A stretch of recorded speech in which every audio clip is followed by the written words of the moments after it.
ఏపీలో ఆర్టీసీ ఛార్జీలు పెరిగాయి. నష్టాల బాటలో ఉన్న ఆర్టీసీ లాభాల బాట పట్టించేందుకు ఛార్జీలు పెంచింది ఏపీ సర్కార్. పల్లె వెలుగు, సిటీ సర్వీసులపై కిలోమీటర్కు 10 పైసలు పెంచింది. మిగిలిన అన్ని సర్వీసులపై కిలోమీటర్కు 20 పైసలు పెంచింది.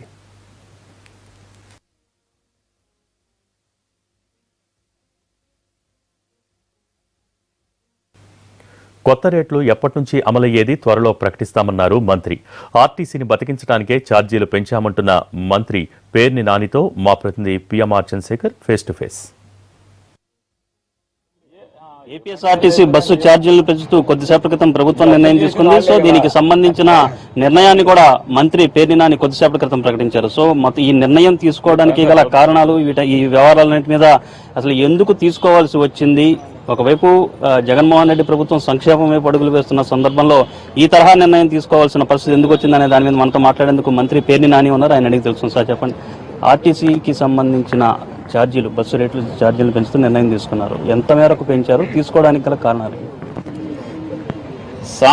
ఈ సామాన్యుడు తిరిగేటువంటి పల్లె వెలుగు కానీ సిటీ సర్వీస్లో కానీ కిలోమీటర్కి 10 పైసలు పెంచడం జరిగింది. అంటే కిలోమీటర్కి 10 పైసలు పెంచడం అనే దానికంటే కూడా ఆర్టీసీని బతికించడం కోసం ఈ నిర్ణయం తప్పితే రెండవది లేదనేది మీరు గమనించాల్సిందిగా కోరుకుంటున్నాం.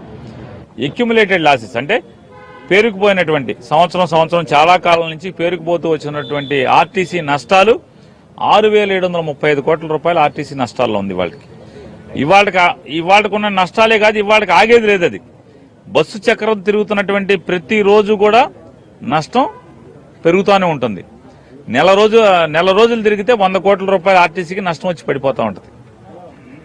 ఒక నెల గడిచిందంటే 100 కోట్లు వచ్చి పడుతున్నాయి. అంటే సంవత్సరానికి 1,200 కోట్ల రూపాయలు నష్టం వచ్చి పడుతుంది. అది కూడా ఎంతవరకు? ఇవాళ ఉన్నటువంటి డీజిల్ రేట్లు ఈ 70 రూపాయల లీటర్ ఇంకా పెరగకుండా, ఉద్యోగుల జీతభత్యాలు ఇంకా పెరగకుండా ఉంటేనే యాజ్ ఇట్ ఈజ్ గా ఇవాళ ఉన్నటువంటి లీటర్ 70 రూపాయల డీజిల్, ఉద్యోగులు ఇవాళ ఉన్నటువంటి జీతాలు మళ్ళీ పీఆర్సీ రికమెండేషన్స్ ఏమీ లేకుండా ఉంటేనే ఈ నెలకు 100 కోట్ల రూపాయలు.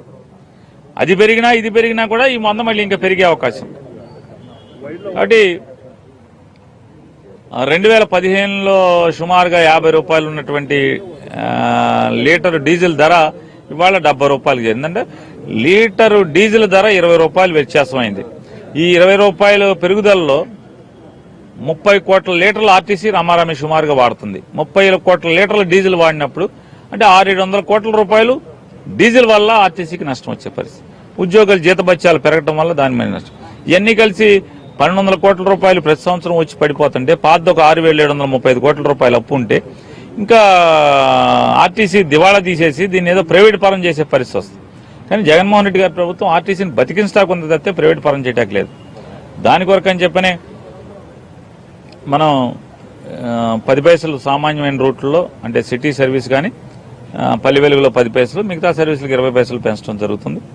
సో మొత్తం మీద ఆర్టీసీని బతికించుకునేందుకే ఈ తరహా నిర్ణయం తీసుకోవాల్సిన అవసరం వచ్చింది. తప్పనిసరి పరిస్థితుల్లోనే ఈ నిర్ణయం, ఆర్టీసీ ఛార్జీల పెంపుకు సంబంధించిన నిర్ణయం తీసుకోవాల్సిన పరిస్థితి వచ్చిందని పేర్ని నాని చెప్తున్నారు. అట్ ద సేమ్ టైం ఈ అంశానికి సంబంధించి ప్రతిపక్షాల నుంచి వచ్చే విమర్శలను పట్టించుకోవాల్సిన పని లేదని కూడా చాలా స్పష్టంగా మంత్రి పేర్ని నాని చెప్తున్నారు. Cameraman SB Srinivasarao, Chandrasekhar, NTV.